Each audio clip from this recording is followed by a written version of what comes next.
am Manvi from Zenonco.io. It is an honor to have Dr. Jindal on our platform. First, I would like to introduce our company, Zenonco.io and Navne's Cancer. We guide cancer patients in their treatment journey. Our company aims to extend the life and improve the quality of life for cancer patients through an integrative oncology treatment, which includes both complementary treatments as well as medical treatment. We provide end to end care to patients and also help with counseling, healing sessions, Ayurveda, medical cannabis, anti cancer diet, awareness sessions, and pain and palliative care. This session is going to be all about spreading awareness and educating cancer patients. And for that, we have Dr. Rajesh Jindal with us. Let us take this opportunity to introduce him. Dr. Jindal is a medical oncologist with a rich experience of more than 23 years. He is currently practicing at Medela Cancer Cure Center in Kolkata. So thank you, sir, for taking out time from your busy schedule to talk to us. And I'm sure a lot of queries will be answered through this session. So I would like you to introduce yourself first.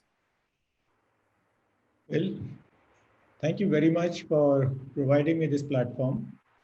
I am Dr. Rajesh Jindal. I'm a medical oncologist. I practice in Calcutta. I've got 32 years of experience behind me. You just happen to reverse the digits. Okay. So, well, I graduated from Jaipur. Then I worked at the All India Medical Institute for almost 3.5 years. From there, I was in Saudi as a medical oncologist. And then I worked in TMH, Tata Memorial Hospital, for a year again. And now I'm settled over here in Calcutta.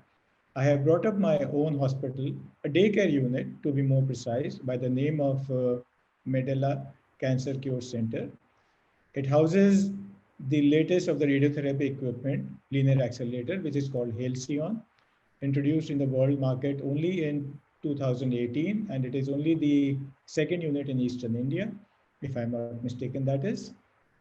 And we have a daycare unit to do the entire range of chemotherapy in my daycare center. Okay, that's wonderful, sir. So I would love to start by your thoughts about cancer as a disease and how your journey being an oncologist has been. Well, you asked me something which is very close to my heart as to what do I think about cancer. Well, cancer, I think, is one thing which we are trying to understand, and I will not be modest. I would say that we have understood it to a quite a fair degree, right? Uh, when I started my training in cancer way back in 1984 from the SMS Medical College, Jaipur, any lung cancer whom we would see, we just gave him 6 months. And now I have seen my own patients now. I see them after 3, 4, 5 years also, and they're also lung cancer patients. We've come a long way in treatment.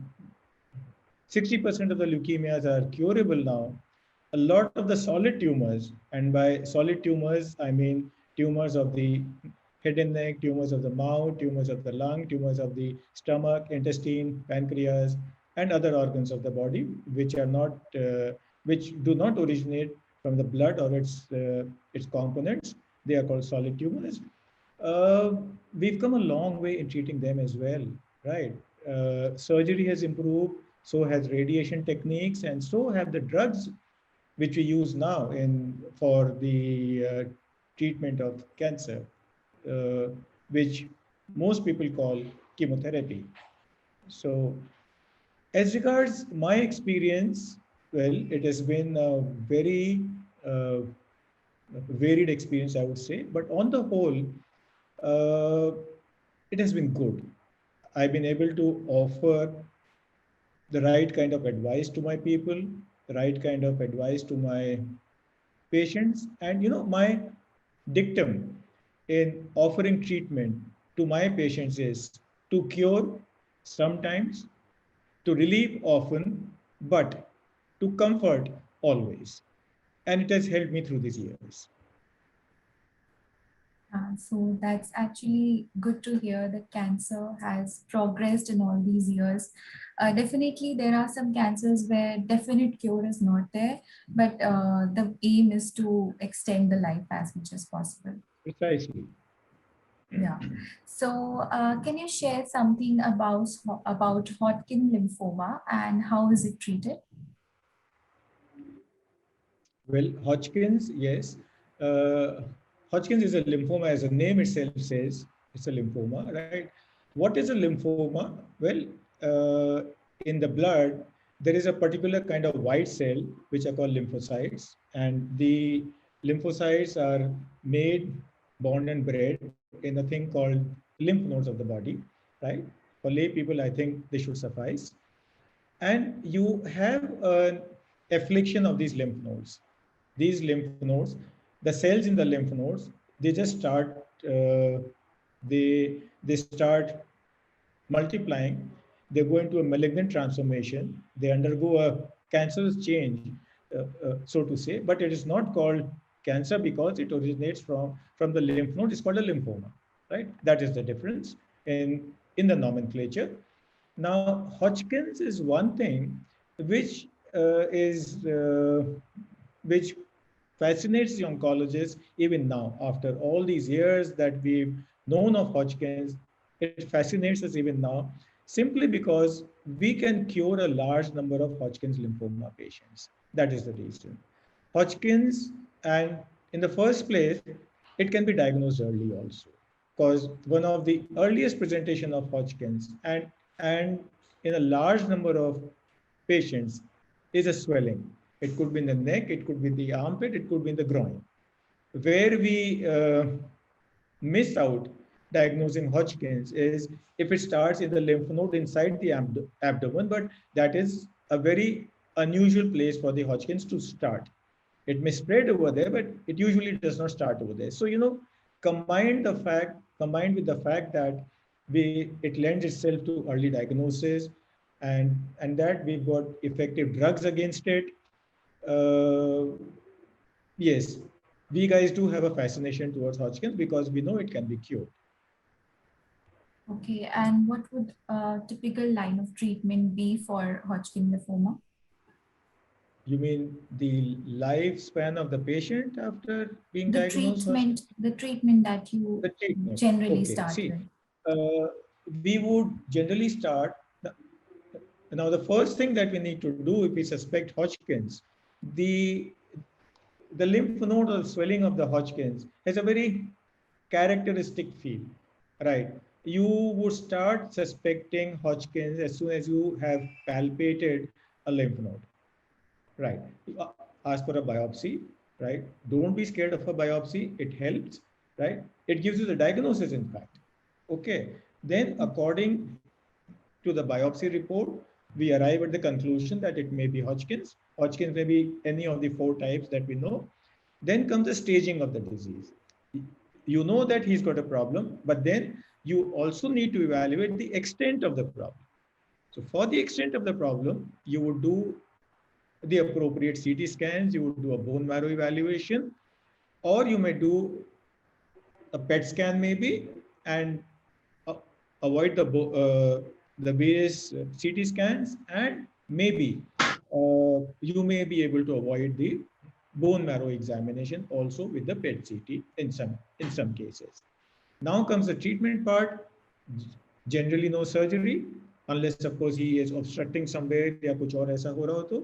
But then most of the times the treatment of Hodgkin's is chemotherapy. There is this famous regime called ABVD, which consists of a combination of 4 drugs. It may start with 2 cycles, evaluate, give another 2, evaluate. If the patient still has a residual disease or other things, he may be supplemented with radiotherapy, right? I have given a very broad outline, so to say. Now, the expertise of the center, the expertise of the doctor, uh, lies in the fact how he combines, and where he places the radiotherapy and chemotherapy. That is where the expertise lies, and that is expertise which is now available in plenty all over the country. Okay. So my next question is that how does a brain tumor affect the human body, and how is it different for adults and children? Okay, see, how does a brain tumor affect the body? To start with, let us see uh, what does the brain do for us besides thinking? Okay, the brain is the control center of the body. Each of your organs in the body, the hands, the legs, the feet, the fingers, the eyes, they are represented in an area of the brain. All right. So if you have a space occupying lesion, now I will not call it a cancer upfront, but if there is a tumor, now tumor, you must understand, according to us, any swelling is a tumor. It could be malignant, cancerous, or it could be non-cancerous. It could be malignant or it could be benign. All right. Now, since inside the brain, the space is limited. The brain is housed in a brain box, which is a cranium, as we would call it in our language, right?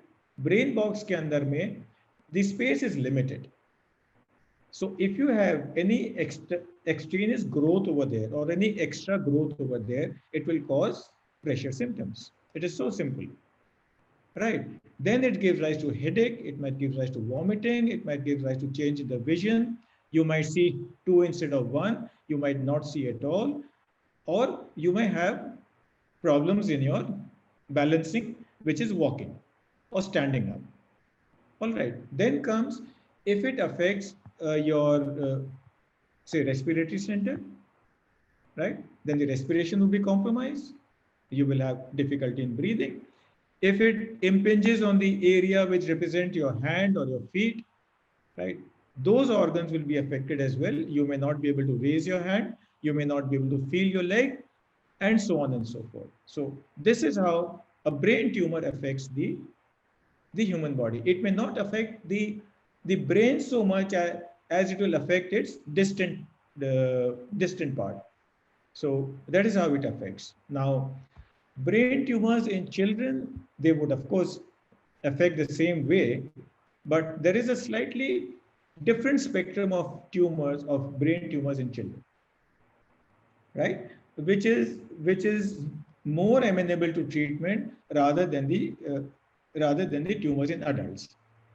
But then, having said that, I would not want to venture in pediatric malignancies, बच्चों के tumors, because I don't treat them. So I think we will avoid all questions regarding pediatric malignancies, but adult malignancies, I would be very happy to answer all your questions. Sure, sir. So my next question would be that can you explain the difference between benign tumors and malignant tumors with respect to brain cancer? With respect to? Brain cancer. Brain tumors. Fine. Okay. Now, see, like as I said in my previous answer, that any swelling is what we call a tumor. It could be cancerous when we call it malignant. It could be non-cancerous when we call it benign. Now, what is the difference between the two? Well, both of them occupy space in the brain, right? Both of them can cause symptoms which could be just as bad. Now, how do we differentiate? See, a benign tumor is a growth which stays at one place.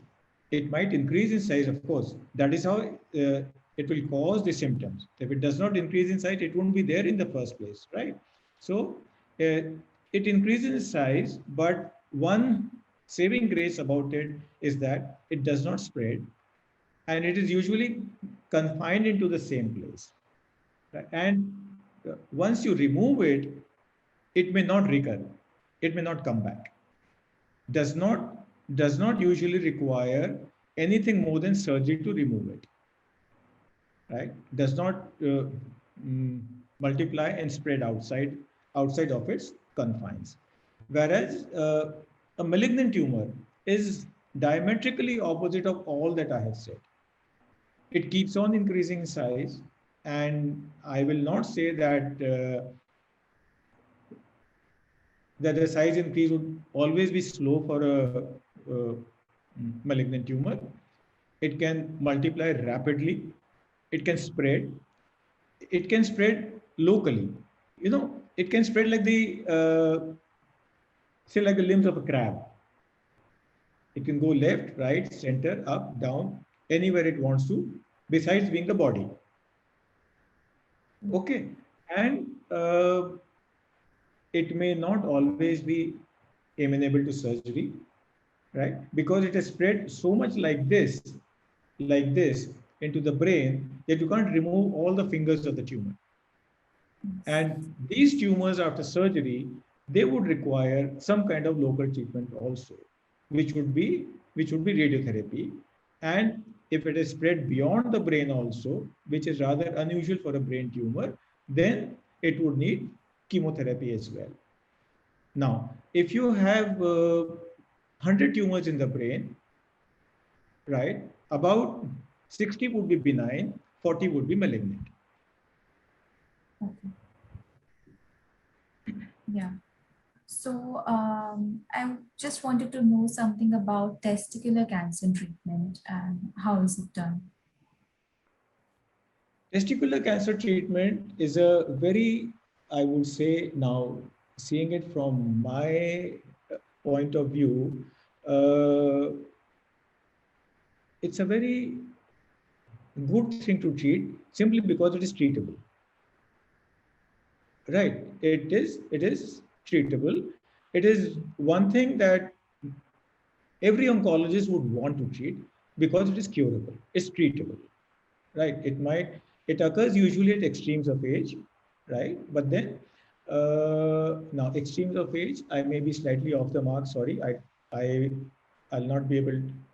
I will not repeat that statement. But then, whenever it is found, and in whomever it is found, it lends itself to treatment very well. And you can imagine why, right? The organ is so accessible, it is so visible, right? Any swelling in the organ, any alteration in the feeling, it can be immediately made out, right? And then it is so easy to operate. It's so easy to operate, right? You can operate it and you can remove it. All right, located outside the body. The chances of spread into the body, although they are good, they are great, but still, it can be cured, it can be done, it can be treated. There is a blood marker which is called alpha fetoprotein and beta HCG. These are the two substances which are secreted by various kinds of testicular tumors. They can be evaluated in the blood again and again, every month maybe, and then we can see the progress of the treatment or the progress of the disease or the regression of the disease. And the drugs are effective and they are cheap. So that is how testicular tumors are very treatable, very curable, and every oncologist likes to treat testicular tumor, just like they want to treat Hodgkin's disease also. Right. So as you said, it's a very treatable cancer.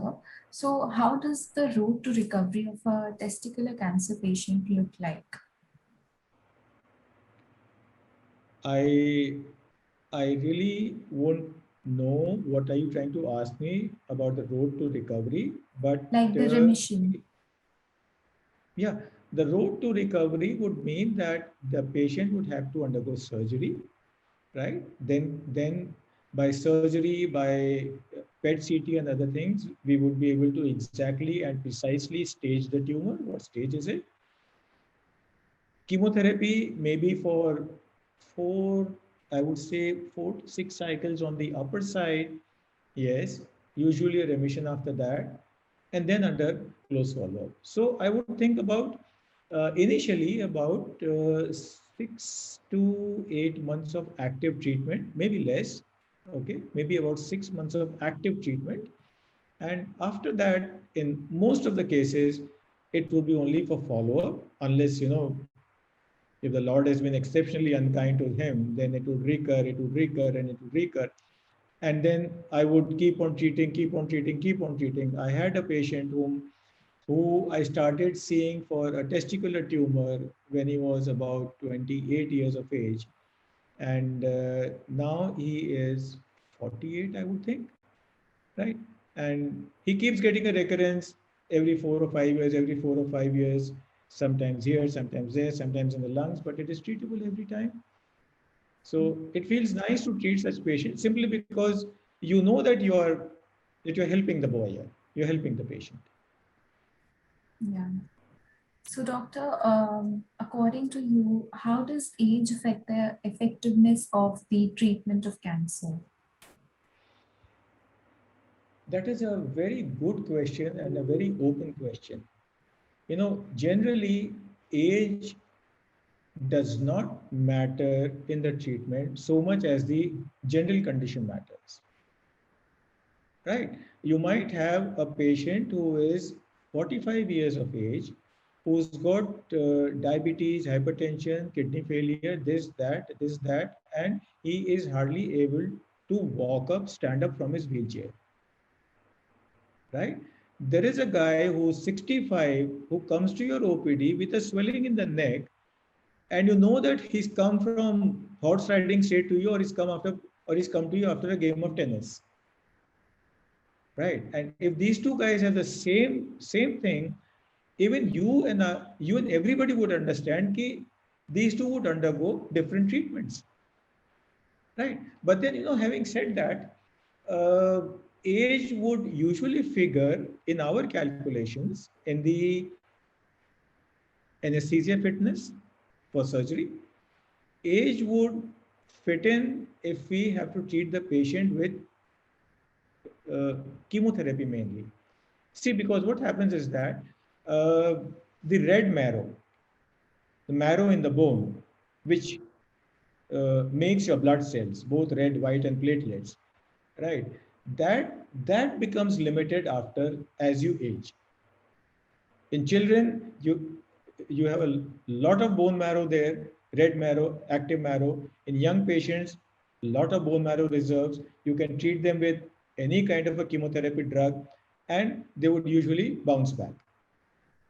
Right? Before the next cycle, all their counts would be normal, or they would need slight support here and there, and their counts are normal. But using the same protocol of chemotherapy on a 70-year-old gentleman may may not be so.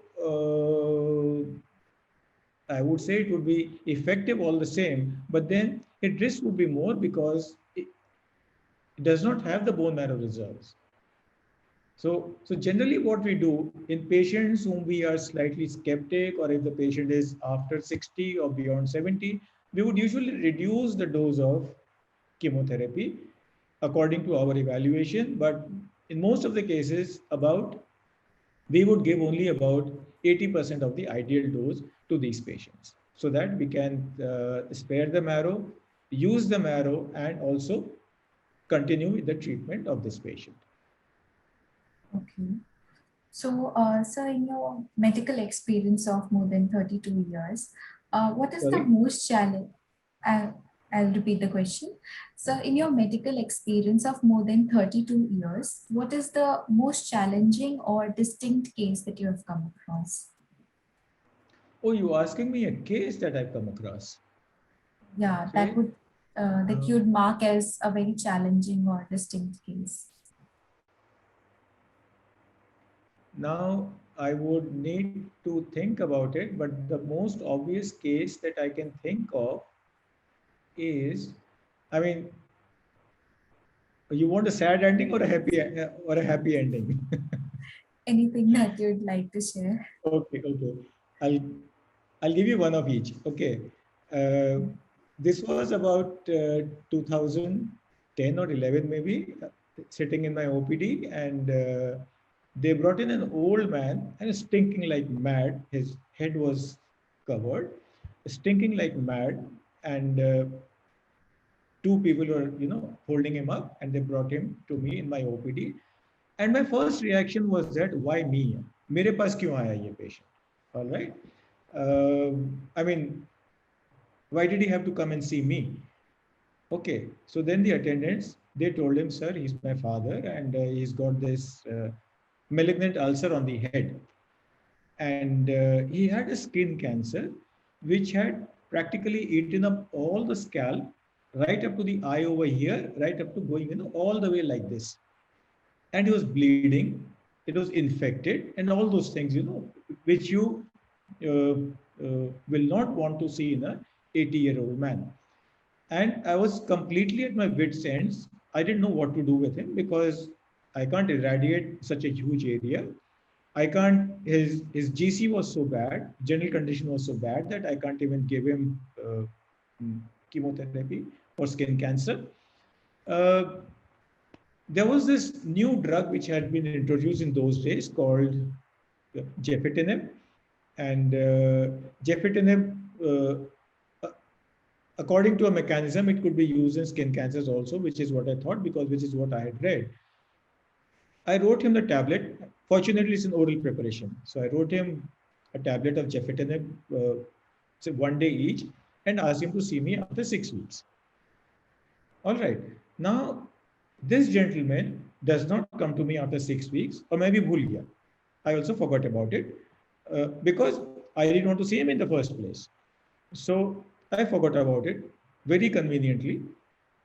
After about, I think, 3 months or three and a half odd months, there is again this elderly gentleman, 80 years old, who comes to me, and he's got a small ulcer over here. Small ulcer about 3 by 3 centimeters right over here. Everything has healed up here. So I said, why are you here? So he said, aapka prescription. This is your old prescription. I saw the prescription. It was my prescription. And I said, oh God, this is the same man who's come to me. And it was so satisfying that day. I was so happy that day that at least I helped this old man. Now he's not bleeding anymore. He's not infected anymore. And he's with himself again. Yeah. So this was a good experience that I had. I still remember the case. I do. Yes. The other case, that is, if you're still interested, do I have the time? I think you don't have the time. Anyway, that's okay. Okay. Sure. So my last question would be that how do you believe a cancer patient and their family should deal with the news of cancer, and how can we control the fear surrounding it?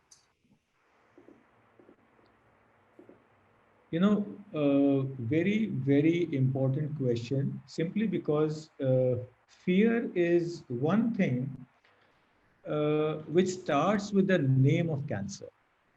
Right. Unless we overcome that fear, we'll not be able to overcome the disease. Give me some time. I'll tell you about this thing. The first fear is that people don't want to come to a screening camp. Cancer screening camp, you set up a cancer screening camp, most people don't want to come because they think, what if I am diagnosed one? I mean, I would say, if you are so scared of the diagnosis, how will you go and treat yourself, man? So you need to understand about it. You need to know, right? Then comes the fear of having a biopsy done. Most people don't want to get a biopsy done simply because they think it's going to spread. Now, if you go to your doctor, if I go to my doctor, I won't expect him to do anything to me which will spread my disease, right? Which is also true for biopsy. A doctor advises you a biopsy not because he wants it to spread. I mean, it's because he wants to make a diagnosis, right? Then comes the fear of treatment, chemotherapy. And they've all heard horror stories about chemotherapy.